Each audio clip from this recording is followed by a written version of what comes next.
Good morning, all the students. Good morning, all of you. फटाफट से जुड़ जाएंगे बच्चे. Audio is clear, video is clear. Kindly confirm. 1-2 minute का मैंने समय दिया कि फटाफट से नोटिफिकेशन जाएगा तो बच्चे जुड़ जाएंगे, फिर हम लोग अपना क्लास स्टार्ट करेंगे. हाँ जी, ऑल क्लियर बच्चा? फटाफट से रिस्पॉन्स करेंगे. Audio video all clear?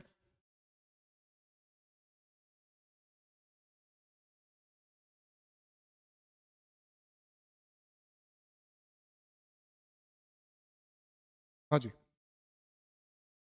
Yes, okay. चले भाई फटाफट से क्लास स्टार्ट करते हैं. पिछले क्लास में हम लोगों ने स्टार्ट किया था बच्चे chapter law of demand. Law of demand में हम लोगों ने क्या क्या टॉपिक कवर किया था, फटाफट से अगले 2-3 मिनट में उसको हम लोग एक बार रिवाइज करेंगे, फिर आगे का टॉपिक स्टार्ट करेंगे.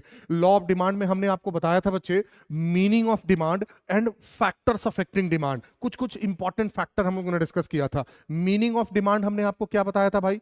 Quantity of a commodity which a consumer is willing and able to purchase at various prices during a given period of time is known as demand. अलग अलग प्राइस पे कोई भी कस्टमर कितना सामान खरीदने के लिए तैयार है, that is known as demand in economics. बिल्कुल. अभी जो हम रिवीजन करा रहे हैं बच्चे, उस रिवीजन में आप भी वहीं से हमारे साथ साथ रिपीट करेंगे. क्लियर है जी बच्चे? बिल्कुल आपकी आवाज यहां तक आएगी बच्चे. आप एक बार बोलो तो सही. बिल्कुल आपकी आवाज यहां तक पहुंचेगी बच्चे. क्लियर? आप वहीं से बैठ के हमारे साथ साथ रिपीट करेंगे बच्चे. सारे बच्चों की आवाज मेरे पास आएगी. चलिए स्टार्ट करते हैं बच्चे. तो हम लोगों ने डिस्कस किया था मीनिंग ऑफ डिमांड. उसके बाद हम लोगों ने डिस्कस किया था बच्चे फैक्टर्स अफेक्टिंग डिमांड. कौन कौन से ऐसे फैक्टर हैं जो किसी भी प्रोडक्ट के डिमांड को प्रभावित करते हैं, अफेक्ट करते हैं. क्लियर? कौन कौन सा फैक्टर हम लोगों ने डिस्कस किया था? सर हम लोगों ने 3 फैक्टर डिस्कस किया था. भाई कौन कौन सा 3 फैक्टर डिस्कस किया था? तो सर पहला फैक्टर हम लोगों ने डिस्कस किया था price of the commodity. Goods का प्राइस कितना है. तो normally other factor remaining same, there is inverse relation between price and demand. हम लोगों ने डिस्कस किया था भाई पहला फैक्टर जो डिमांड को अफेक्ट करता है that is price of the commodity and there is inverse relation between price and demand. Clear है जी बच्चे? दूसरा फैक्टर जो हम लोगों ने डिस्कस किया था that is income level of the consumer. Consumer का इनकम कितना है. अब ध्यान देंगे इनकम का डिमांड के साथ कैसा रिलेशन है. याद करेंगे बच्चे, हमने आपको बताया था इनकम का डिमांड के साथ कैसा रिलेशन है इस बात पे डिपेंड करेगा कि किस नेचर का गुड्स है. उसके बेसिस पे गुड्स को 2 भाग में बांटा गया. कौन कौन सा भाई? तो सर नॉर्मल गुड्स और दूसरा कौन सा है भाई? Second one is inferior goods. Normal goods के केस में there will be positive relation between income and demand, और इंफीरियर गुड्स के केस में there will be inverse relation between income and demand. तीसरा फैक्टर क्या डिस्कस किए थे भाई? तो price of related goods. Economics में रिलेटेड गुड्स भी 2 प्रकार के होते हैं. कौन कौन से? एक को बोलते हैं सब्स्टिट्यूट गुड्स और दूसरे को बोलते हैं भाई कॉम्प्लीमेंट्री गुड्स. इसके बाद हम लोगों ने डिस्कस किया था भाई in case of substitute goods there will be positive relation between price of one commodity and quantity demanded of another. And in case of complementary goods, there will be inverse relation between price of one commodity and quantity demanded of another. यहां तक हम लोगों ने पिछले class में discuss कर लिया था. अब आगे के फैक्टर. क्लियर है जी बच्चे? चलिए फटाफट, क्योंकि ये फास्ट ट्रैक क्लास है बच्चे, टॉपिक मेरा प्रयास रहेगा कि हम कुछ भी स्किप नहीं करेंगे, बस थोड़ा सा स्पीड मेरा ज्यादा रहेगा. क्लियर है जी बच्चे? टॉपिक बिल्कुल हम कुछ भी नहीं स्किप करेंगे भाई, लेकिन स्पीड जो है वो मेरा कंपैरेटिवली ज्यादा रहेगा. बस तो बिल्कुल आप फोकस्ड होकर हमारी बात ध्यान से सुनते रहेंगे. बस पूरा का पूरा माइक्रो इकोनॉमिक्स का आपका रिवीजन हो जाएगा. ध्यान देंगे बच्चे. अगला फैक्टर जो डिमांड को अफेक्ट करता है that is taste and preferences of consumer. Customer का टेस्ट प्रेफरेंस कैसा है, ये भी एक इंपॉर्टेंट फैक्टर है जो कहीं ना कहीं डिमांड को अफेक्ट करता है. भाई एक बात समझ लेंगे, टेस्ट एंड प्रेफरेंसेस में बहुत सारे फैक्टर्स आएंगे. Taste and preferences of consumer, culture, tradition, fashion, ये सारा का सारा इसी का पार्ट है. अब ध्यान से समझेंगे. सिंपल वर्ड्स में अगर आप देखेंगे बच्चे, नॉर्मली अगर कस्टमर किसी पर्टिकुलर टाइप के गुड्स को ज्यादा प्रेफर कर रहा है, कस्टमर के प्रेफरेंस में है, टेस्ट में है, तो कहीं ना कहीं उसका डिमांड जो है वो क्या होगा भाई, ज्यादा होगा। या आप उसी को सिंपल वर्ड्स में कह सकते हैं, जो गुड्स मार्केट में फैशन में है उनका डिमांड भी कंपैरेटिवली क्या होगा भाई, ज्यादा होगा। और जो गुड्स आउट ऑफ फैशन हो जाएंगे उसका डिमांड भी कंपैरेटिवली क्या होगा भाई, कम होगा। तो कस्टमर का टेस्ट, प्रेफरेंस या यू कैन से फैशन, ये भी एक फैक्टर है जो कहीं ना कहीं डिमांड को प्रभावित करता है, अफेक्ट करता है। जैसे कि एग्जांपल ध्यान से समझेंगे बच्चे। आज से 10 साल 15 साल पहले कीपैड वाला मोबाइल फोन का जमाना था, तो बहुत सारे लोग कीपैड वाला मोबाइल फोन यूज करते थे। धीरे धीरे टेक्नोलॉजिकल इंप्रूवमेंट हुआ, अब स्मार्टफोन आ गया है भाई। तो कहीं ना कहीं कीपैड वाला mobile phone out of fashion हो गया है। लोग बोलते हैं हम कीपैड वाला मोबाइल फोन हम थोड़ी यूज करेंगे भाई। क्लियर है जी बच्चे, कीपैड वाला mobile phone out of fashion हो गया है। क्लियर, तो उसका डिमांड जो है वो कंपैरेटिवली क्या हो गया है, कम हो गया है। तो कहीं ना कहीं fashion, taste and preferences of consumer, ये भी एक फैक्टर हुआ कि नहीं हुआ भाई, जो कहीं ना कहीं डिमांड को प्रभावित करता है। इसमें और एक दो पॉइंट्स हैं।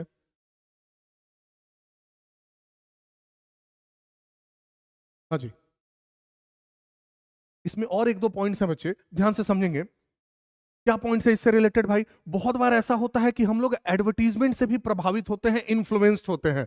हम मार्केट में देखते हैं कि कोई पर्टिकुलर प्रोडक्ट है तो हम उससे प्रभावित हो जाते हैं, जिसको अपने कहते हैं डिमॉन्स्ट्रेशन इफेक्ट। डिमॉन्स्ट्रेशन इफेक्ट बोले तो दिखावा पे जाना। क्लियर है जी बच्चे, हम उससे इन्फ्लुएंस्ड हो जाते हैं और उसके बेसिस पे भी हम क्या करते हैं, गुड्स का डिमांड करते हैं। आप आगे चल के इसी चीज को सीए फाउंडेशन में पढ़ेंगे तो इसी टेस्ट एंड प्रेफरेंसेस से रिलेटेड जो है वो और भी बहुत सारी बातें आएंगी, जिसको ये कहेंगे भाई that is also known as band wagon effect. जैसे मैं आपको बताऊंगा बच्चे, दैट इज नोन एज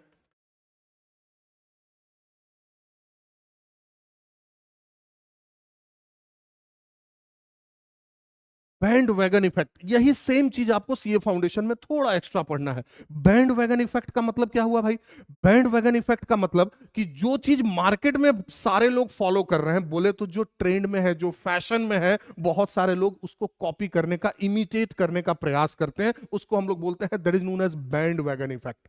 समझ में आ रही बाजी बच्चे? क्लियर है?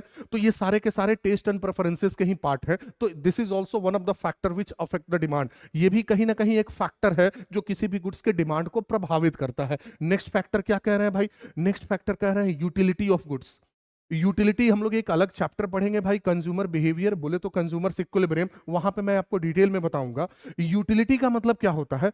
Want satisfying power of a commodity is known as utility. किसी भी गुड्स में हमारे नीड को सेटिस्फाई करने की जो कैपेसिटी होती है उसको अपने बोलते हैं that is known as utility. different goods have different capacity to satisfy our different needs। Clear है जी बच्चे? तो जिस गुड्स में हमारे नीड को जितने ज्यादा सेटिस्फाई करने की कैपेसिटी होगी, नॉर्मली हम उस हिसाब से उसका उतना ज्यादा डिमांड करेंगे। The goods which have more utility for us, obviously we will be demanding more of that particular commodity. तो जिस गुड्स में हमारे नीड को सेटिस्फाई करने की जितनी ज्यादा यूटिलिटी होगी, हम उसका डिमांड उतना ज्यादा करेंगे। जिस गुड्स में हमारे नीड को सेटिस्फाई करने की यूटिलिटी कंपैरेटिवली कम होगी, हम उसका डिमांड भी कम करेंगे। जो जिस गुड्स का हमारे लिए कोई यूटिलिटी नहीं होगा, ऑब्वियस सी बात है कि हम उसका डिमांड भी नहीं करेंगे। तो ये यूटिलिटी भी एक फैक्टर है जो कहीं ना कहीं हमारे डिमांड को प्रभावित करता है, अफेक्ट करता है। क्लियर है जी बच्चे? Next factor they are saying that is distribution of income, बोले तो इनकम डिस्ट्रीब्यूशन। अब ये थोड़ा सा पॉइंट ध्यान से समझेंगे बच्चे। किसी मार्केट में, किसी एरिया में इनकम का डिस्ट्रीब्यूशन कैसा है, यह भी एक फैक्टर है जो कहीं ना कहीं डिमांड को अफेक्ट करेगा। जैसे कि एग्जांपल, सपोज इधर ध्यान देंगे बच्चा, सपोज किसी मार्केट में इनकम का डिस्ट्रीब्यूशन जो है वो इक्वल या इक्विटेबल इनकम का डिस्ट्रीब्यूशन है। इक्विटेबल का मतलब क्या हुआ? लगभग लोगों के पास एक ही जैसा पैसा है। जैसे किसी बैकवर्ड एरिया में चले जाइए, रूरल एरियाज में चले जाइए, तो उस एरिया में मान लेते हैं, हम एजम्पशन करते हैं सपोज कि लगभग लगभग बहुत सारे लोग जो रह रहे हैं, सबका मोर और लेस एक ही टाइप का इनकम है, ज्यादातर गरीब लोग रह रहे हैं। इस कंडीशन में नेसेसरी गुड्स, नॉर्मल गुड्स का डिमांड जो है वहां पे क्या होगा भाई? ज्यादा होगा। समझ में आ रही बाजी बच्चे? लेकिन अगर किसी एरिया में इनकम का डिस्ट्रीब्यूशन ऐसा है कि अनइक्वल डिस्ट्रीब्यूशन है, अनइक्वल का मतलब क्या हुआ भाई? उसमें अमीर लोग भी रह रहे हैं, गरीब लोग भी रह रहे हैं। आप मुंबई में चले जाइए भाई, क्लियर? बोरिंग रोड चले जाइए या किसी और ऐसे स्टैंडर्ड एरिया में चले जाइए, वहां गरीब भी रह रहे हैं भाई, अमीर भी रह रहे हैं, वहां का डिमांड पैटर्न कैसा होगा? वहां लग्जरियस गुड्स का भी थोड़ा ज्यादा डिमांड होगा, वहां नॉर्मल वाले गुड्स का भी, माने अलग अलग टाइप के गुड्स का डिमांड होगा। तो ये कह रहे हैं भाई कि एरिया में इनकम का डिस्ट्रीब्यूशन कैसा है, किसी पर्टिकुलर मार्केट में, किसी पर्टिकुलर एरिया में इनकम का डिस्ट्रीब्यूशन कैसा है, यह भी एक फैक्टर है जो कहीं ना कहीं डिमांड को अफेक्ट करता है, प्रभावित करता है। क्लियर है जी बच्चे? आई बात समझ में? तो कहीं ना कहीं income distribution is also one of the factor which affect the demand. Clear? Next factor क्या कह रहे हैं भाई?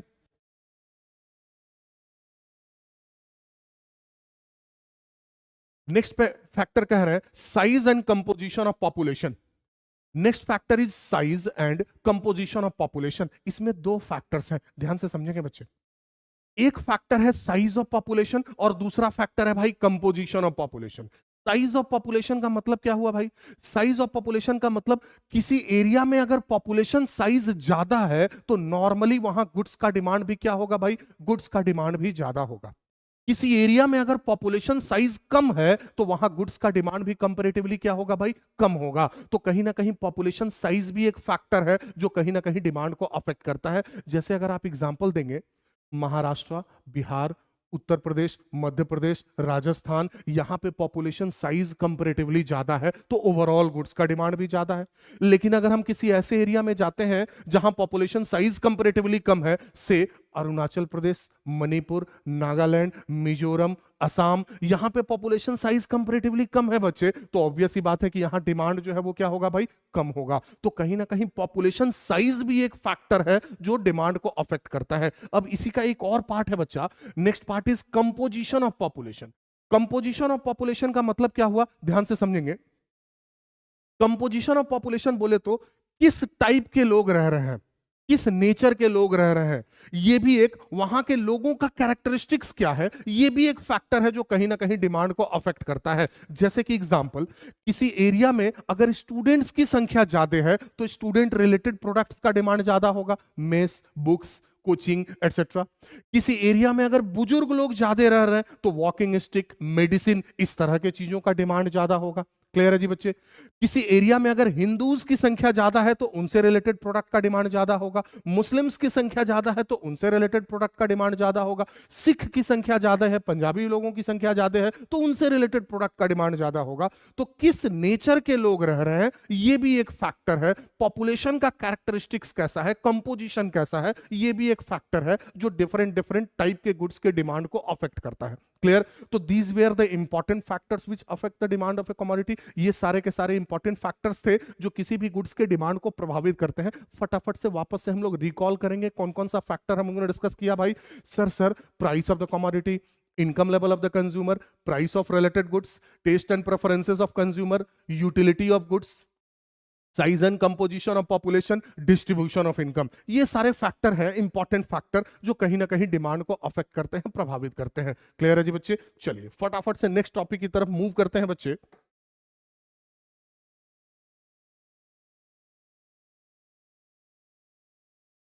Next is demand schedule. ध्यान से समझेंगे, next is demand schedule. Demand schedule का मतलब क्या होगा, ध्यान देंगे बच्चे। Tabular representation of quantity of a commodity demanded by the consumer at various prices during a given period of time is known as demand schedule। कहने का मतलब क्या कह रहे हैं भाई? अलग अलग प्राइस पे कोई भी कस्टमर कितना सामान खरीदने के लिए तैयार है, इस चीज को अगर हम एक टेबल के थ्रू रिप्रेजेंट करेंगे, ध्यान से समझेंगे बच्चे, एक टेबल बनाएंगे, उस टेबल में भाई एक तरफ लिखेंगे प्राइस और एक तरफ लिखेंगे क्वांटिटी डिमांडेड। अलग अलग प्राइस पे कस्टमर कितना कितना क्वांटिटी खरीदने के लिए तैयार है, इसी चीज को अगर एक टेबल के थ्रू रिप्रेजेंट करेंगे तो that table will be known as, उस टेबल को अपने कहेंगे डिमांड शेड्यूल। क्लियर है जी बच्चे? अलग अलग प्राइस पे कोई भी कस्टमर कितना सामान खरीदने के लिए तैयार है, इस चीज को अगर एक टेबल के थ्रू रिप्रेजेंट करेंगे तो दैट टेबुलर रिप्रेजेंटेशन, उस टेबुलर रिप्रेजेंटेशन को अपने बोलेंगे that will be known as demand schedule.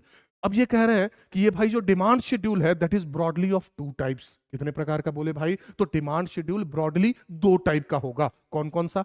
एक को बोलेंगे individual demand schedule and the second one will be market demand schedule. Clear? First one हमने क्या कहा भाई? The first one is individual demand schedule. नाम से ही क्लियर है बच्चे, इंडिविजुअल डिमांड शेड्यूल का मतलब क्या होगा भाई? इंडिविजुअल डिमांड शेड्यूल बोले तो व्हाट? तो ध्यान देंगे, अलग अलग प्राइस पे एक सिंगल कस्टमर, एक इंडिविजुअल कस्टमर कितना सामान खरीदने के लिए तैयार है, इस चीज को अगर एक टेबल के थ्रू रिप्रेजेंट करेंगे तो उस टेबल को अपने बोलेंगे that will be known as individual demand schedule. जैसे यहां एग्जांपल देखेंगे बच्चे, जैसे पहला हमने लिखा इंडिविजुअल डिमांड शेड्यूल, सपोज इसमें हमने एक तरफ लिखा प्राइस और दूसरी तरफ quantity demanded by suppose mister A साहब। अब अलग अलग प्राइस पे मिस्टर ए साहब कितना कितना क्वांटिटी खरीदने के लिए तैयार हैं, इस चीज को हमने एक टेबल के थ्रू रिप्रेजेंट किया। दिस टेबुलर रिप्रेजेंटेशन, इस टेबुलर रिप्रेजेंटेशन को अपने बोलेंगे इंडिविजुअल डिमांड शेड्यूल। जैसे कि गुड्स का प्राइस अगर बोला गया मिस्टर ए साहब को 5 रुपए में मिलेगा तो भैया आप कितना खरीदने के लिए तैयार है, से वो 40 यूनिट्स परचेज करने के लिए रेडी है। यही गुड्स 10 पे वो कितना खरीदने के लिए तैयार है भाई? 30 यूनिट खरीदने के लिए तैयार है। तो अलग अलग प्राइस पे वो कितना कितना क्वांटिटी परचेज करने के लिए रेडी है, इस टेबुलर रिप्रेजेंटेशन को, इस शेड्यूल को अपने बोलेंगे this will be known as individual demand schedule. This will be known as individual demand schedule. Clear है जी बच्चे? अब ध्यान से समझेंगे, इसी का दूसरा टाइप क्या कह रहा है भाई? इसी का दूसरा टाइप कह रहा है मार्केट डिमांड शेड्यूल। नाम से ही क्लियर है बच्चे, मार्केट डिमांड शेड्यूल का मतलब क्या हुआ भाई? अलग अलग प्राइस पे किसी मार्केट में, किसी एरिया में जितने भी कस्टमर्स हैं, सपोज किसी मार्केट में 10 कस्टमर है, तो अलग अलग प्राइस पे वो 10 कस्टमर मिलके टोटल कितना खरीदने के लिए तैयार है, उसका टेबल बनाएंगे। This entire table will be known as market demand schedule. जैसे कि एग्जांपल, सपोज यहां हमने एजम्पशन किया है, सपोज बच्चे हमने यहां एजम्पशन किया है कि suppose there are 2 consumers in a particular market. एक पर्टिकुलर मार्केट में 2 बायर हैं, 2 कंज्यूमर हैं, मिस्टर ए और मिस्टर बी साहब। अलग अलग प्राइस पे मिस्टर ए और बी दोनों मिलके टोटल कितना सामान खरीदने के लिए तैयार है, इस पूरे के पूरे इंटायर शेड्यूल को हम लोग बोलेंगे that will be known as market demand schedule. जैसे 5 रुपए के प्राइस पे ए साहब कितना क्वांटिटी खरीदने के लिए तैयार है भाई? 40 यूनिट्स। सपोज बी कितना खरीदने के लिए तैयार है? 25 यूनिट। दोनों मिलके कितना खरीदने के लिए तैयार है भाई? 65 यूनिट। उसी तरह अलग अलग प्राइस पे दोनों मिलके टोटल कितना खरीदने के लिए तैयार हैं, इस टेबल को, इस शेड्यूल को अपने बोलेंगे that will be known as market demand schedule. Clear है जी बच्चे? वापस से रिपीट करते हैं भाई। Demand schedule is of 2 types. Number 1, individual demand schedule and the second one is market demand schedule. Individual demand schedule का मतलब हमने क्या कहा भाई? अलग अलग प्राइस पे एक इंडिविजुअल कस्टमर, एक सिंगल कस्टमर कितना सामान खरीदने के लिए तैयार है, उस चीज को टेबल के थ्रू रिप्रेजेंट करेंगे, तो that will be known as individual demand schedule. Market demand schedule बोले तो अलग अलग प्राइस के किस पे किसी मार्केट में, किसी एरिया में जितने भी कस्टमर हैं सब मिलके कितना खरीदने के लिए तैयार है, उसको एक टेबल के थ्रू रिप्रेजेंट करेंगे, that table will be known as market demand schedule. आगे बढ़ सकते हैं जी बच्चे फटाफट। Next is demand curve. ध्यान से समझेंगे बच्चे, बिल्कुल ये डिमांड शेड्यूल से रिलेटेड है। डिमांड कर्व का मतलब क्या कह रहे हैं? ये कह रहे हैं भाई graphical presentation of demand schedule. अभी जो हम लोगों ने डिमांड शेड्यूल बनाया, कह रहे हैं उसी को अगर हम डायग्रामेटिकली प्रेजेंट करते हैं, उसी को अगर ग्राफिकली प्रेजेंट करते हैं, तो graphical presentation of demand schedule is known as demand curve. बोले तो diagrammatic presentation of demand schedule is known as demand curve. जो हम लोगों ने शेड्यूल बनाया है उसको अगर डायग्रामेटिकली प्रेजेंट करेंगे, उसके बेसिस पे अगर डायग्राम बनाएंगे, तो that diagram will be known as, उस डायग्राम को अपने बोलेंगे डिमांड कर्व। अब ध्यान देंगे बच्चे, हमने कहा कि जो हमने डिमांड शेड्यूल बनाया है, उसी डिमांड शेड्यूल को जो हम लोगों ने डिमांड शेड्यूल बनाया, कह रहे हैं कि उसी को अगर डायग्रामेटिकली प्रेजेंट करेंगे, तो that schedule will be known as demand curve. उसको बोलेंगे that is known as demand curve. तो भाई डिमांड शेड्यूल तो हम लोगों ने 2 बनाया था भाई, कौन कौन सा? एक को बोले थे इंडिविजुअल डिमांड शेड्यूल और दूसरे को बोले थे मार्केट डिमांड शेड्यूल। तो ऑब्वियस ही बात है कि डिमांड कर्व भी 2 होगा।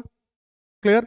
डिमांड कर्व 2 कौन कौन सा होगा? जो हम लोगों ने इंडिविजुअल डिमांड शेड्यूल बनाया था, मतलब इंडिविजुअल वाला जो डेटा था बच्चे, उस डेटा के बेसिस पे जो डायग्राम बनाएंगे, that will be known as individual demand curve. Clear है जी बच्चे? और जो हमारा मार्केट वाला डेटा था, उस मार्केट वाला डेटा के बेसिस पे बोले तो मार्केट डिमांड शेड्यूल के बेसिस पे जो डायग्राम बनाएंगे उसको अपने बोलेंगे that will be known as market demand curve. तो just like the demand schedule, demand curve will also be of two types. कौन कौन सा भाई? एक को बोलेंगे हम लोग individual demand curve and the second one will be known as market demand curve. Now the very important part, how to draw the diagram. हम लोग डायग्राम कैसे बनाएंगे, एकदम इंपॉर्टेंट, इधर ध्यान से समझेंगे बच्चे। पहले सबसे पहला टाइप इसका क्या है भाई? तो सबसे पहला टाइप है individual demand curve. Individual demand schedule के बेसिस पे जो डायग्राम बनाएंगे that will be known as individual demand curve. Now the question arises how to draw the diagram. ध्यान से समझेंगे बच्चे। एक्स एक्सिस पे we will be taking quantity demanded and Y axis पे we will be taking the price. बिल्कुल, अभी इधर हमारी बात ध्यान से समझेंगे। सपोज एक्स एक्सिस पे we are taking quantity demanded and let it be 10, 20, 30 and 40। Y axis पे प्राइस लेट इट बी 5, 10, 15 और 20। अब इधर हमारी बात सुनेंगे बच्चे, ध्यान से समझेंगे। हमने कहा भाई एक्स एक्सिस पे we will be taking quantity demanded और वाई एक्सिस पे we will be taking the price. Clear? आप अगर गलती से एक्सिस चेंज कर देंगे तो फिर आपका डायग्राम गलत बनेगा बच्चे। आप अगर एक्सिस चेंज कर देंगे, गलती से एक्स एक्सिस पे प्राइस ले लिए और वाई एक्सिस पे डिमांड ले लिए, उस कंडीशन में आपका डायग्राम गलत बनेगा। क्लियर? तो बिल्कुल ध्यान में रखेंगे भाई, एक्स एक्सिस पे we will be taking the quantity demanded और वाई एक्सिस पे we will be taking the price. Clear? याद रखने का टेक्निक ध्यान देंगे बच्चे। याद रखने का टेक्निक क्या होगा भाई? याद रखने का टेक्निक क्वांटिटी। भाई सामान भारी होता है तो जमीन पे रख दो ना यार। क्लियर? क्वांटिटी, सामान भारी होता है तो जमीन पे रख दिए, नीचे वाला एक्सिस। और प्राइस, किसी भी चीज का दाम देखेंगे भैया आसमान छूते रहता है। क्लियर? तो ऊपर वाले एक्सिस पे रखेंगे। क्लियर? ये जस्ट टेक्निक है बच्चे। तो क्वांटिटी हम लोग किस एक्सिस पे रख दिए भैया? एक्स एक्सिस पे। और प्राइस को कौन से एक्सिस पे रखे? वाई एक्सिस पे। ऐसे अगर आप लॉजिक के पॉइंट ऑफ व्यू से बोलेंगे, लॉजिक के पॉइंट ऑफ व्यू से रखेंगे, तो नॉर्मली आपने मैथ्स में पढ़ा होगा बच्चे, जो डिपेंडेंट वेरिएबल होता है normally that is in the X axis, और जो इंडिपेंडेंट वेरिएबल होता है it is on the Y axis. तो यहां मेरा डिमांड जो है वो डिपेंडेंट वेरिएबल है। किस पे डिपेंड कर रहा है भैया? प्राइस पे डिपेंड कर रहा है, अदर फैक्टर रिमेनिंग सेम। तो क्वांटिटी डिमांडेड जो है that is dependent variable. Quantity demanded जो है that is dependent variable. Clear है जी बच्चे? तो उसको हम लोग कहां रखेंगे भैया? उसको हम लोग रखेंगे ऑन एक्स एक्सिस। क्लियर है जी बच्चे? Price independent variable that is on Y axis. समझ में आ रही बात जी बच्चे? चलो, तो एक्स एक्सिस पे हमने रखा क्वांटिटी और वाई एक्सिस पे we are taking the price. ध्यान देंगे, सपोज गुड्स का प्राइस जब 5 रुपए है तो क्वांटिटी डिमांडेड कितना यूनिट है भाई? सर 5 रुपए पे क्वांटिटी डिमांडेड इज 40। 10 रुपए पे कितना है भाई? सर 10 रुपए पे क्वांटिटी डिमांडेड 30 यूनिट्स। 15 पे कितना है भाई? सर 15 पे क्वांटिटी डिमांडेड 20 यूनिट्स। और 20 पे कितना है? 20 रुपए पे क्वांटिटी डिमांडेड 10 यूनिट्स। जितने भी पॉइंट्स हैं ये सारे के सारे पॉइंट्स को मिलाएंगे, this will be known as, इसको बोलेंगे भाई individual demand curve. This will be known as individual demand curve. क्योंकि डिमांड कर्व है इसीलिए हमने इसको रिप्रेजेंट किया बाई डीडी। क्लियर है जी बच्चे? It will be known as individual demand curve. फटाफट से अब आपका मेहनत करने का समय आ गया है बच्चे। शेड्यूल बनाएंगे और फटाफट से 2 मिनट का समय डायग्राम बनाएंगे, क्योंकि डायग्राम का प्रैक्टिस करना बहुत इंपॉर्टेंट है। आपसे रिक्वेस्ट है, आपको एडवाइस है, बिल्कुल अभी आप रफ कॉपी में बनाएंगे बच्चे। Fast, waiting for your response.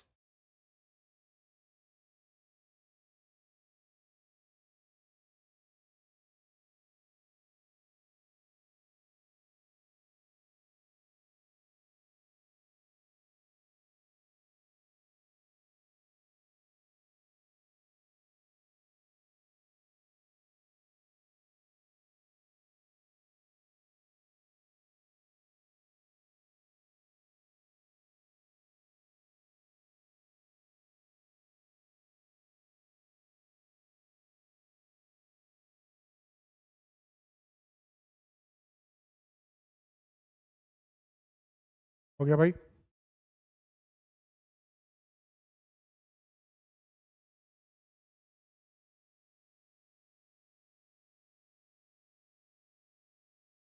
Done.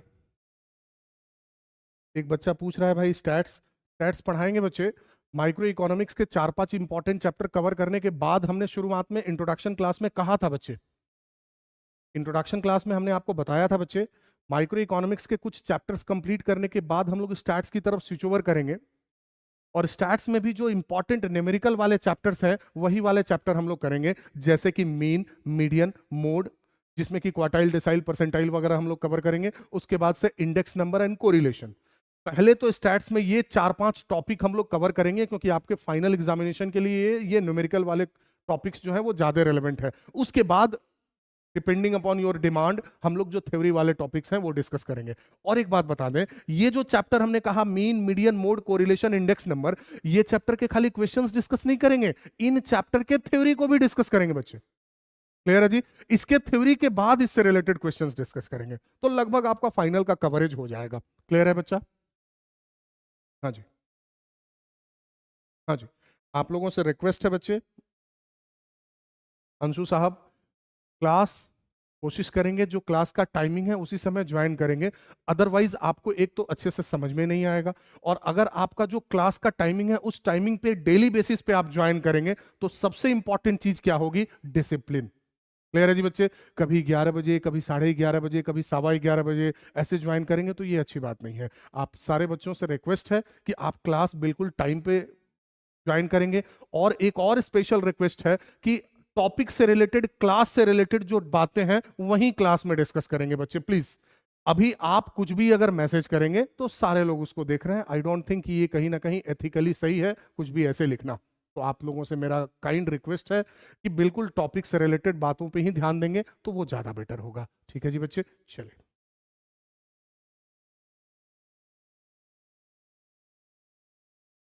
आपका डायग्राम बन गया होगा बच्चे, I think.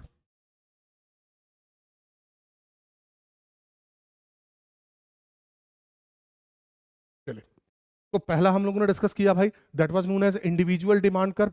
The next one is known as market demand curve. Market demand curve का मतलब हमने आपको क्या बताया था भाई? मार्केट डिमांड शेड्यूल के बेसिस पे जो डायग्राम बनाएंगे, that diagram will be known as, उस डायग्राम को हम लोग बोलेंगे मार्केट डिमांड कर्व। क्लियर है जी बच्चे? अब मार्केट डिमांड शेड्यूल ऑलरेडी हम लोगों ने बनाया हुआ था। यहां हम एजम्पशन करते हैं कि suppose there are two buyers A and B, दोनों मिलके अलग अलग प्राइस पे कितना सामान खरीदने के लिए तैयार है। तो यहां ये हो गया भाई मेरा क्वांटिटी डिमांडेड, और प्राइस तो वही है भैया, this one is the price. इस डेटा के बेसिस पे जो डायग्राम बनाएंगे, that diagram will be known as, उस डायग्राम को हम लोग बोलेंगे मार्केट डिमांड कर्व। अब डायग्राम कैसे बनाएंगे आपको समझ में आ गया होगा। एक्स एक्सिस पे क्या लेंगे? सर एक्स एक्सिस पे हम लोग लेंगे क्वांटिटी डिमांडेड, वाई एक्सिस पे क्या लेंगे? अरे भाई सर, वाई एक्सिस पे प्राइस लेंगे। क्लियर है जी बच्चे? चलिए, फटाफट से डायग्राम आप भी साथ साथ बनाएंगे, और इधर नहीं देखेंगे बच्चे, अकेले हम अकेले तुम, फटाफट से डायग्राम बनाएंगे भाई। क्वांटिटी डिमांडेड में देखेंगे 65, 50, 35, 20, ऐसा करते हैं इस बार 15-15 का गैप लेते हैं, तो 15, 30, 45, 60, 75। वाई एक्सिस पे प्राइस है, प्राइस तो वही है भैया, प्राइस पे सपोज हम 10-10 का ही गैप लेते हैं। When the price is 5, quantity demanded is 65 unit, तो 65 यूनिट बोले तो 60 से थोड़ा सा ज्यादा। When the price is 10, quantity demanded is 50 units, मतलब 45 से थोड़ा सा ज्यादा। When the price is 15, quantity demanded is 35 units. And when the price is 20, quantity demanded is 20 units. जितने भी पॉइंट्स हैं सारे के सारे पॉइंट्स को मिलाएंगे, चूंकि डिमांड कर्व है तो एक नाम दे देते हैं भाई DD, and this will be known as, इसे बोलेंगे मार्केट डिमांड कर्व। आप सर रिक्वेस्ट है, बिल्कुल प्रैक्टिस के पॉइंट ऑफ व्यू से आप भी जरूर बनाएंगे। डन, गोपाल जी साहब आ गए हैं, हम साथ साथ हैं, क्या बात है भाई, वेरी गुड। गोपाल जी आने में लेट कर दिए, हमारी पुकार नहीं सुन पाए। गोपाल जी थोड़ा लेट से रिस्पॉन्स कर रहे हैं भाई, तो गोपाल जी गोपाल हैं, समय पे चले आएंगे तो फिर उनकी वैल्यू थोड़ी रहेगी। अब तो गोपाल है भाई, जिस कीजिए ना समय पे आने का। चलिए,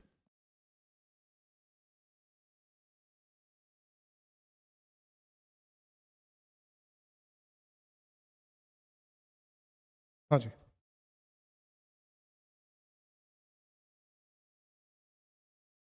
चलिए, डायग्राम बन गया बच्चा।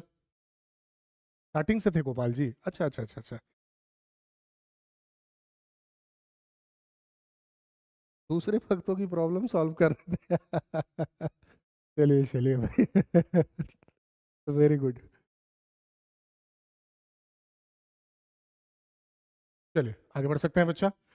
अब डिमांड वाले चैप्टर का, इधर इधर बच्चा, इधर आप कुछ भी लिखेंगे नहीं, इधर इधर ध्यान देंगे। डिमांड वाले चैप्टर का सबसे इंपॉर्टेंट चीज अभी मैं अब आपको बताऊंगा। कुछ भी लिखना नहीं है, इधर हमारी बात पे फोकस करना है। अगले 5 मिनट तक आप हमारी बात पे फोकस करेंगे तो इकोनॉमिक्स में 90% डायग्राम्स बनाने में आपको कोई कंफ्यूजन नहीं होगा, आपका कंसेप्ट क्लियर रहेगा। क्लियर है जी बच्चे? इसीलिए अगले 5 मिनट तक बिल्कुल फोकस्ड होकर हमारी बात सुनेंगे, इधर ध्यान देंगे, कुछ भी लिखना नहीं है, जब हम बोलेंगे तब आप लिखेंगे, ध्यान देंगे बच्चा, ध्यान देंगे बच्चा। अपने क्या करते हैं, दो शेड्यूल लेते हैं, आपको कुछ भी लिखना नहीं है। सपोज एक शेड्यूल में हमने लिखा है प्राइस और लिखा है क्वांटिटी। प्राइस लिखते हैं सपोज 5, 10, 15 और 20, और क्वांटिटी ले रहे हैं सपोज 40, 30, 20 एंड 10। एक और शेड्यूल लेते हैं बच्चा, एक और शेड्यूल लेते हैं सपोज प्राइस एंड क्वांटिटी। अब की बार प्राइस और क्वांटिटी में क्या ले रहे हैं, suppose we are taking the price same 5, 10, 15 and 20, लेकिन क्वांटिटी अब की बार ले रहे हैं सपोज 10, 20, 30 एंड 40। अब इधर ध्यान देंगे, आप बिल्कुल इधर फोकस करेंगे, very important concept, very important concept, इधर ध्यान देंगे बच्चे। पहला वाला जो शेड्यूल हमने आपको बनाया है, इधर ध्यान देंगे, कुछ भी बोलेंगे नहीं आप, कुछ भी टाइप नहीं करेंगे। पहला वाला शेड्यूल में हम देख रहे हैं बच्चे, प्राइस के बढ़ने पे मेरा क्वांटिटी जो है वो क्या हो रहा है भाई, सर क्वांटिटी कम हो रहा है। तो पहले वाले शेड्यूल में प्राइस और क्वांटिटी में आपस में किस प्रकार का रिलेशन हो गया, सर इनवर्स रिलेशन और नेगेटिव रिलेशन। क्लियर है जी बच्चे? चलिए अब दूसरे वाले शेड्यूल में देखते हैं।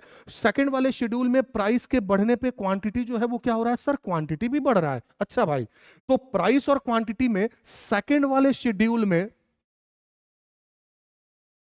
सेकंड वाले शेड्यूल में आपस में किस प्रकार का रिलेशन है, sir there is positive relation और डायरेक्ट रिलेशन। क्लियर है जी बच्चे? पहला शेड्यूल हमने इंटेंशनली ऐसा बनाया है, बिल्कुल सही गोपाल जी। पहला वाले शेड्यूल में देयर इज इनवर्स रिलेशन, और सेकंड वाले शेड्यूल में Divya Singh obviously there is positive और डायरेक्ट रिलेशन। अब इधर ध्यान देंगे, कुछ भी लिखना नहीं है बच्चे, इधर इधर इधर हम क्या करते हैं, फर्स्ट वाले शेड्यूल के बेसिस पे डायग्राम बनाने का प्रयास करते हैं।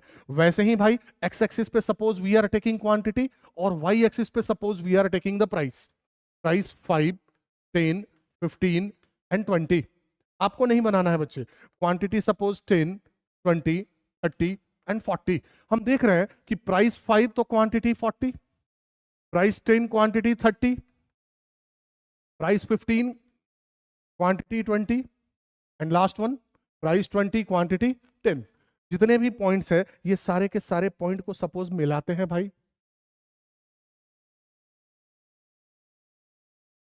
This is our diagram. चलिए उसी तरह सेकंड वाले शेड्यूल के बेसिस पे भी डायग्राम बनाते हैं। बिल्कुल आप हमारी बात ध्यान से समझेंगे बच्चे, ये इंपॉर्टेंट है, कुछ भी मैसेज नहीं, कुछ भी इधर उधर नहीं। एक्स एक्सिस पे वापस से क्वांटिटी, और वाई एक्सिस पे we are taking the price. Price 5, 10, 15 and 20, quantity वापस से 10, 20, 30 एंड 40। यहां पे सेकंड वाले अगर शेड्यूल में आप देखेंगे तो when the price is 5, quantity कितना है भाई, sir quantity is 10। Price 10, quantity 20, price 15, quantity 30 and price 20, quantity is 40। अब की बार जितने पॉइंट्स हैं सारे पॉइंट्स को मिला रहे हैं। हाँ जी, अब इधर ध्यान देंगे, बताना क्या है मुझे, वेरी इंपॉर्टेंट। इधर बच्चे इधर फर्स्ट वाले शेड्यूल में हमने देखा कि प्राइस और क्वांटिटी में आपस में किस प्रकार का रिलेशन था, नेगेटिव रिलेशन। क्लियर? सेकंड वाले शेड्यूल में कैसा रिलेशन था, पॉजिटिव रिलेशन। तो मुझे बताना यह है, एकदम गांठ बांध लेंगे बच्चे, कॉपी पे आप कहीं लिखेंगे, मैं लिखवाऊंगा आपको। अगर दो वेरिएबल में आपस में नेगेटिव या इनवर्स रिलेशन होगा, मतलब एक बढ़ेगा दूसरा घटेगा। अगर दो वेरिएबल में आपस में इनवर्स रिलेशन होगा तो डायग्राम कैसा बनेगा भैया, डाउनवर्ड स्लोपिंग। समझ में आ रही बाजी बच्चे? क्लियर है जी बच्चे?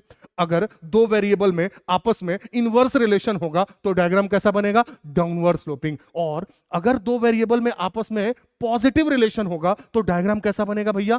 Upward sloping. याद रहेगा बच्चे? मेरे साथ साथ आप भी रिपीट करेंगे बच्चे, आपकी आवाज यहां तक आएगी बच्चे, बोलो बच्चे बोलो। अगर दो वेरिएबल में आपस में पॉजिटिव रिलेशन होगा तो डायग्राम कैसा बनेगा? बोलो बचवा बोलो, कैसा डायग्राम बनेगा भैया? सर डायग्राम अपवर्ड स्लोपिंग होगा। अच्छा अच्छा, अगर दो वेरिएबल में आपस में इनवर्स रिलेशन होगा तो डायग्राम कैसा बनेगा? अरे सर, उस कंडीशन में diagram will be downward sloping. Concept clear है भाई मेरे? क्लियर है जी बच्चा? चलिए, यस बिल्कुल सही। अब आप चाहें तो लिख सकते हैं बच्चे, कॉपी पे लिखेंगे, एक तरफ लिखेंगे रिलेशन और लिखेंगे diagram. In case of positive relation diagram कैसा बनेगा? Sir diagram will be upward sloping. And in case of negative और inverse relation diagram will be downward sloping. Clear है भाई मेरे? फटाफट से नोट करेंगे बच्चे। यस गोपाल जी बिल्कुल सही।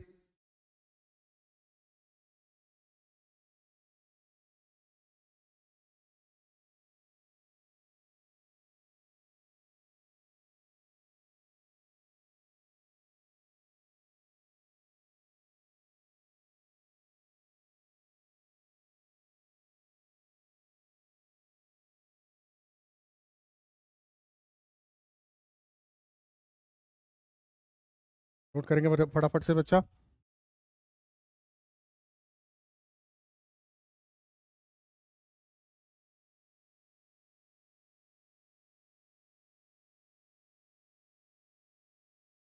हो गया बच्चा? आगे बढ़ सकते हैं जी बच्चे।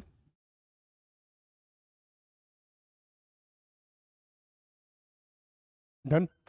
Yes, very good.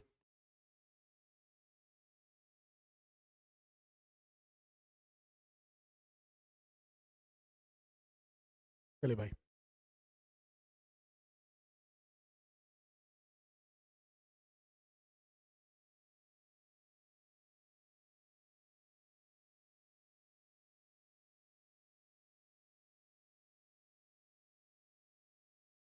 हाँ जी। अब इस कंसेप्ट के बेसिस पे कि डायग्राम हम लोग कैसे बनाएंगे, इस कंसेप्ट के बेसिस पे आगे का टॉपिक हम लोग पढ़ेंगे। और अब आपको डायग्राम बनाने में कोई परेशानी नहीं आएगी। बिल्कुल ध्यान से हमारी बात समझेंगे बच्चे।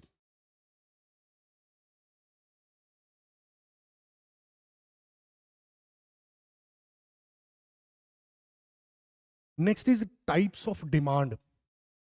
टाइप्स ऑफ डिमांड, पहला टाइप क्या कह रहे हैं बच्चे? ध्यान देंगे। फर्स्ट टाइप कह रहे हैं प्राइस डिमांड। तो ध्यान देंगे, अदर फैक्टर्स रिमेनिंग सेम। और भी जो फैक्टर डिमांड को अफेक्ट करते हैं, लेट इट बी कांस्टेंट, हम अज्यूम करते हैं कि वो इक्वल है, उसमें कोई चेंजेस नहीं हो रहा है। Other factors remaining same. Price demand refers to relationship between price and demand. और relationship between price and demand क्या है भाई? तो there is inverse relation between price and demand. Clear है जी बच्चे? ध्यान देंगे, it refers to the quantity of a commodity demanded at various prices by consumer. Since there is negative relation between price and quantity demanded, the price demand curve is downward sloping. भाई अभी हम लोगों ने पढ़ा भाई सारे factor कि किस फैक्टर के साथ पॉजिटिव रिलेशन है, किसके साथ नेगेटिव रिलेशन है। उसके बाद हमने आपको यह भी बता दिया कि जिसका जैसा रिलेशन होगा उसके हिसाब से किस तरीके से डायग्राम बनाएंगे। क्लियर है जी बच्चे? तो प्राइस और डिमांड में आपस में कैसा रिलेशन होता है भाई? सर प्राइस और डिमांड में इनवर्स रिलेशन होता है। डायग्राम कैसा बनेगा भाई? Diagram will be downward sloping. तो ध्यान देंगे, डायग्राम कैसे बनाएंगे अभी आप नहीं बनाएंगे, अब आप देखेंगे बच्चे हम कैसे डायग्राम बना रहे हैं। एक्स एक्सिस पे we are taking quantity demanded and Y axis पे we are taking the price. Clear? Since there is inverse relation between price and demand, the diagram will be downward sloping. तो ऐसा करते हैं बच्चे, एक downward sloping हम demand curve draw कर लेते हैं। अब इसको कैसे हम सिंबलाइज करेंगे, इसमें बच्चों को कंफ्यूजन होता है, इसीलिए हमारी बात ध्यान से समझेंगे बच्चे, ध्यान देंगे बच्चे। Suppose when the price of the commodity is rupees. अब आप बड़े हो गए हैं भाई, अब आप 5 10 15 ऐसे करके नहीं लिखेंगे। कैसे लिखेंगे? इधर ध्यान से समझेंगे।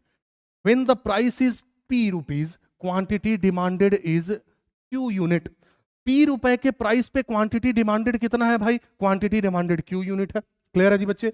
When price rises from P to suppose P1, goods का प्राइस जो है वो P से बढ़ के क्या हो गया भाई? गुड्स का प्राइस P से बढ़ के P1 हो गया।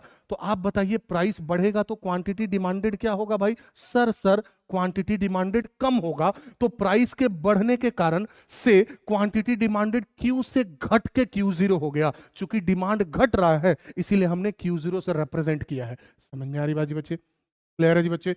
आप भी बिल्कुल साथ साथ डायग्राम बनाएंगे बच्चे, आपके प्रैक्टिस के लिए, that is very important. Clear? तो पहला टाइप्स ऑफ डिमांड में first type is price demand. Since there is inverse relation between price and demand, other factor remaining same, the diagram will be downward sloping. Diagram बनाएंगे बच्चे फटाफट से।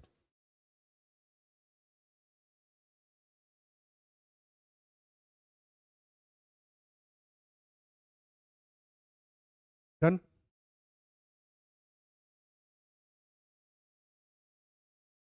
हो गया बच्चा?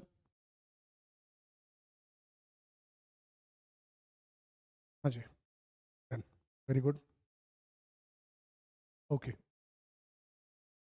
चलिए नेक्स्ट टाइप क्या कह रहे हैं भाई, ध्यान देंगे, ये एग्जाम में पूछते हैं। सेकंड वाला टाइप, इट इज इंपॉर्टेंट, ध्यान से समझेंगे बच्चे। Second one is income demand. Income demand बोले तो relationship between income and demand. अब इधर ध्यान देंगे, कुछ भी लिखेंगे नहीं, इधर ध्यान देंगे बच्चा। कह रहे हैं income demand curve is also known as Engel's curve after the name of German economist Lord Engel. एक जर्मनी के इकोनॉमिस्ट साहब थे, एंजल साहब, लॉर्ड एंजल साहब, इसीलिए उनके नाम पे इनकम डिमांड कर्व को एंजल्स कर्व कहा गया, क्योंकि इस फेनोमेनन को इन्होंने ही फाइंड आउट किया था। क्लियर है जी बच्चे? इनकम डिमांड कर्व के रिलेशनशिप को उन्होंने ही एक्सप्लेन किया था, तो उनके नाम पे this income demand curve is also known as Engel's curve. आपके एग्जाम में भी एमसीक्यू क्वेश्चन में पूछा हुआ क्वेश्चन है, सीए फाउंडेशन में भी पूछा हुआ क्वेश्चन है, सीयूईटी में भी पूछा हुआ क्वेश्चन है। क्लियर है जी? सीए में भी पूछा हुआ क्वेश्चन है, तो this is important. Income demand curve is also known as Engel's curve. Clear है जी? एक इकोनॉमिस्ट साहब थे, उनका नाम था लॉर्ड एंजल, उन्होंने इसको फाइंड आउट किया था, इसीलिए उनके नाम पे इसको एंजल्स कर्व कहते हैं। समझ में आ रही बाजी बच्चे? उनके नाम पे, दिव्या मैम, उनके नाम पे this is known as Engel's curve. उन इकोनॉमिस्ट का नाम था लॉर्ड एंजल साहब, इसीलिए उनके नाम पे it is also known as Engel's curve. Gopal ji पूछ रहे हैं सेटेरिस पैरिबस का मतलब क्या होता है? ध्यान देंगे बच्चे। सेटेरिस पैरिबस बोले तो अदर फैक्टर्स रिमेनिंग सेम। कोई बच्चा मुझे बताएगा सेटेरिस पैरिबस कौन सा शब्द है, कहां से लिया गया है, origination? Anyone? Waiting for your response. बोलो बच्चे बोलो, waiting for your response. Ceteris paribus Greek word है, लैटिन वर्ड है, जल्दी से बताएंगे। Waiting for your response.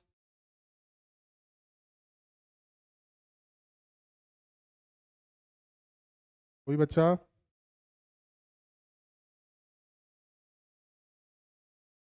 बोलेंगे फटाफट। अभी तक किसी का लैटिन आया? एक कुमारी Amrita, Gopal ji, Latin, very good, चलिए वेरी गुड।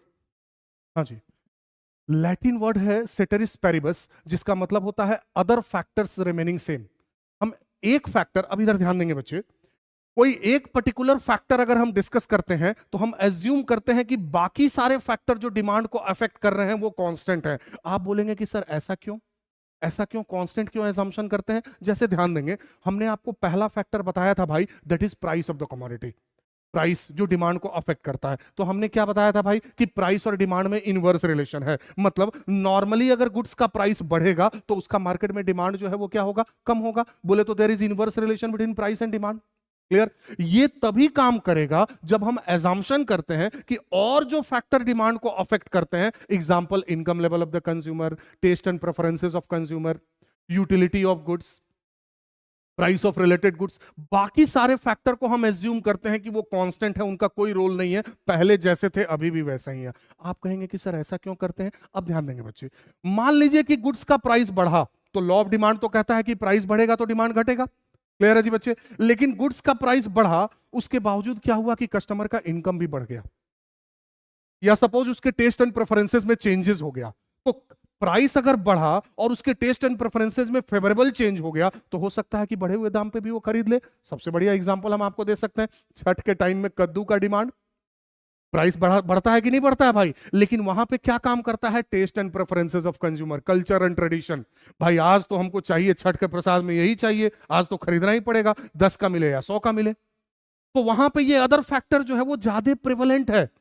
क्लियर? इसीलिए कह रहे हैं कि कोई एक फैक्टर को जब हम डिस्कस करते हैं तो हम एज्यूम करते हैं कि बाकी सारे फैक्टर कांस्टेंट है। अगर हम एक से ज्यादा फैक्टर एक साथ चेंज कर दें तो फिर हमारा थ्योरी कहीं गड़बड़ ना हो जाए। ये सारी बातें आगे हम लोग पढ़ेंगे बच्चे, समझ में आ रही बाजी बच्चे? दिव्या मैम ने पूछा था, क्लियर है बच्चा?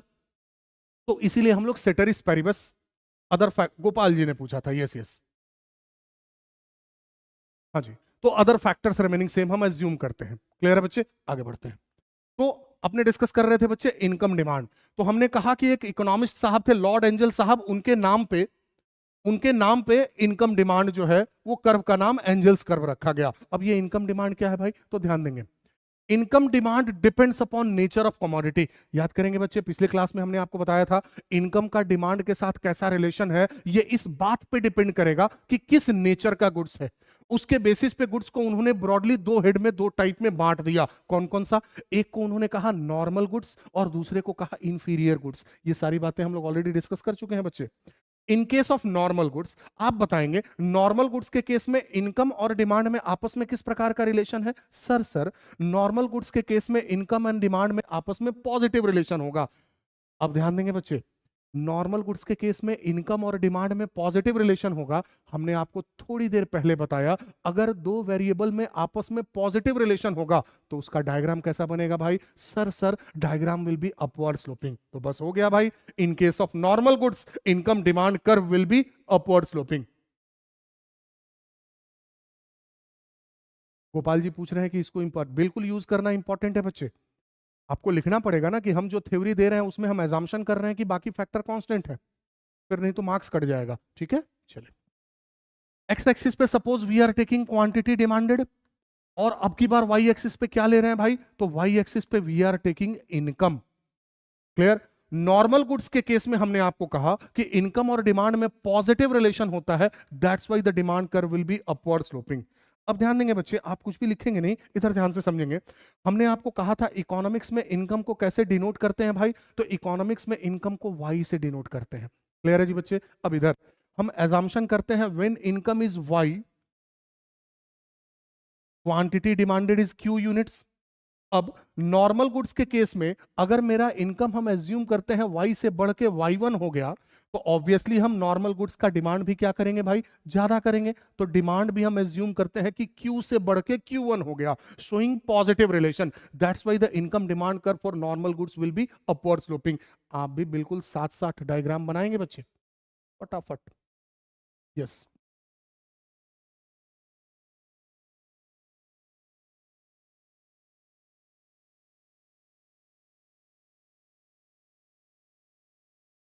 डायग्राम बनाएंगे बच्चे। क्लियर? अब इसी का ठीक रिवर्स दूसरा टाइप हमने आपको बताया था, second type is inferior goods. Inferior goods के केस में इनकम और डिमांड में आपस में कैसा रिलेशन है सर? बन गया। हाँ जी, बनारस से भी लोग जुड़े हैं क्या भाई? चलिए चलिए, महाकाल की नगरी से आप हम लोगों का स्वागत कर रहे हैं, वेरी गुड। हाँ जी, तो दूसरा गुड्स हमने क्या कहा? Second goods is inferior goods. Inferior goods के केस में इनकम और डिमांड में आपस में किस प्रकार का रिलेशन है? तो इनवर्स रिलेशन है। अगर मेरा इनकम बढ़ेगा तो हम सस्ता वाले गुड्स का, इंफीरियर गुड्स का डिमांड कंपैरेटिवली कम करेंगे। तो since there is inverse relation, diagram कैसा बनेगा भाई? Diagram will be downward sloping. फटाफट से डायग्राम बनाएंगे बच्चे। In case of inferior goods the diagram for income demand will be downward sloping. X axis पे लेंगे क्वांटिटी डिमांडेड, वाई एक्सिस पे लेंगे हम लोग प्राइस। सर हम लोगों को याद हो गया है sir, very good. Diagram will be downward sloping. अब ध्यान देंगे बच्चे, इसको सिंबलाइज कैसे करेंगे? इधर ध्यान देंगे। Suppose when the income is Y, quantity demanded is Q units. Income मेरा बढ़ के वाई से वाई वन हो गया तो इंफीरियर गुड्स का डिमांड क्या होगा भाई? कम होगा। इंफीरियर गुड्स का डिमांड क्यू से बढ़ के क्यू जीरो हो गया। सॉरी क्यू से घट के Q0 हो गया, showing inverse relation between income and demand for inferior goods. Diagram बनाएंगे बच्चे जल्दी। हाँ जी,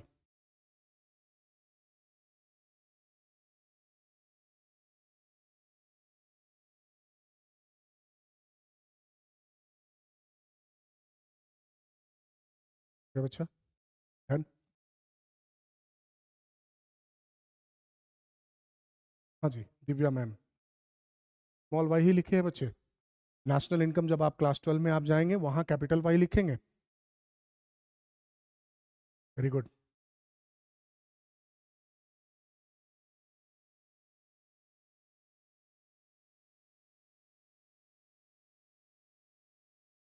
आगे बढ़ते हैं बच्चे। तो टाइप्स ऑफ डिमांड में दो टाइप हम लोगों ने पढ़ा भाई, कौन कौन सा?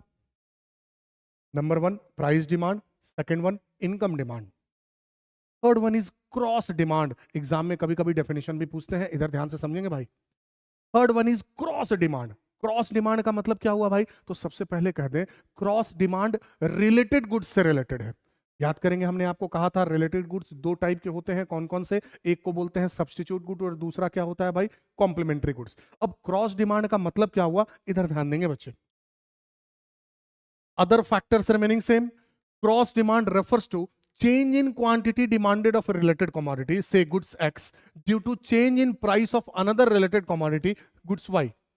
Cross demand means change in quantity demanded of one commodity, say X, due to change in price of another related commodity, Y, is known as cross demand. एक गुड्स के प्राइस में चेंज होने के कारण दूसरे के डिमांड पे क्या फर्क पड़ रहा है, this is known as cross demand. नाम इसका क्रॉस डिमांड क्यों पड़ा भाई? क्योंकि अगर हम गुड्स एक्स का प्राइस ले रहे हैं तो डिमांड गुड्स वाई का ले रहे हैं। इधर ध्यान देंगे बच्चे, अगर सेम गुड्स का प्राइस और सेम गुड्स का डिमांड लेंगे तब तो वो प्राइस डिमांड हो गया। एक्स का ही प्राइस लिए और एक्स का ही डिमांड लिए तब तो वो प्राइस डिमांड हो गया। क्लियर है जी? यहां पे क्या कह रहे हैं? यहां कह रहे हैं भाई क्रॉस डिमांड।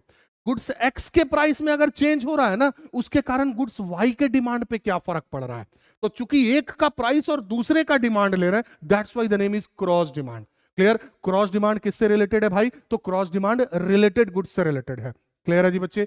हम लोगों ने पढ़ा था रिलेटेड गुड्स दो प्रकार के होंगे, कौन कौन से? एक को बोलेंगे सब्स्टिट्यूट गुड्स और दूसरा क्या होगा भाई? Second one is complementary goods. Clear? First one is substitute goods. Substitute goods का मतलब हमने आपको क्या बताया था भाई? The goods which are used in place of one another. वैसा गुड्स जो हम एक के बदले दूसरा यूज करते हैं। एग्जांपल हम दिया था बच्चा, पेप्सी एंड कोक, एयरटेल जियो, एक के बदले दूसरा। अब ध्यान देंगे बच्चे, यहां सब्स्टिट्यूट गुड्स के केस में क्रॉस डिमांड हम लोग कैसे मेजर करेंगे भाई? तो ध्यान देंगे, पेप्सी के प्राइस में चेंज होने के कारण कोक के डिमांड पे क्या फर्क पड़ा, दिस इज क्रॉस डिमांड। अगर हम पेप्सी का ही प्राइस और पेप्सी का ही डिमांड लेते हैं तो अब तो उसको प्राइस डिमांड बोलेंगे।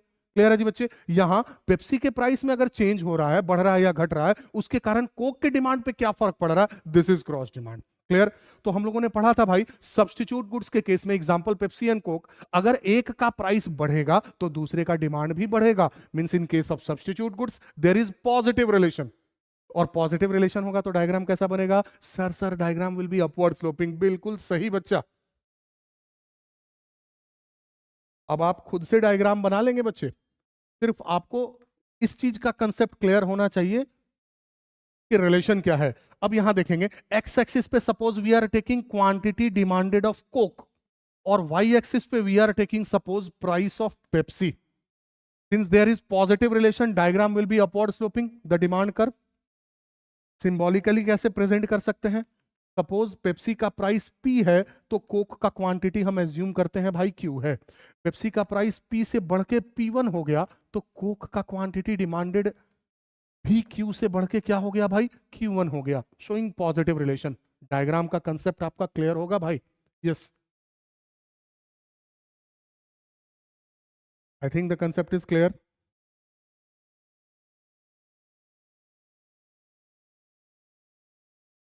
हाँ जी, इसी रिलेटेड गुड्स का दूसरा पार्ट क्या है भाई? Second one is complementary goods. Example milk and tea, milk and sugar etcetera. Already हम लोगों ने डिस्कस किया हुआ है भाई, in case of complementary goods there is inverse relation between price and demand. Milk महंगा होगा तो चाय का कंजम्पशन कम होगा, अदर फैक्टर रिमेनिंग सेम। तो इनवर्स रिलेशन होगा तो डायग्राम कैसा बनेगा बच्चा? इनवर्स रिलेशन होगा तो diagram will be downward sloping. समझ में आ रही बाजी बच्चे? This will be your homework. Diagram आप फटाफट से कॉम्प्लीमेंट्री गुड्स वाला बना लेंगे।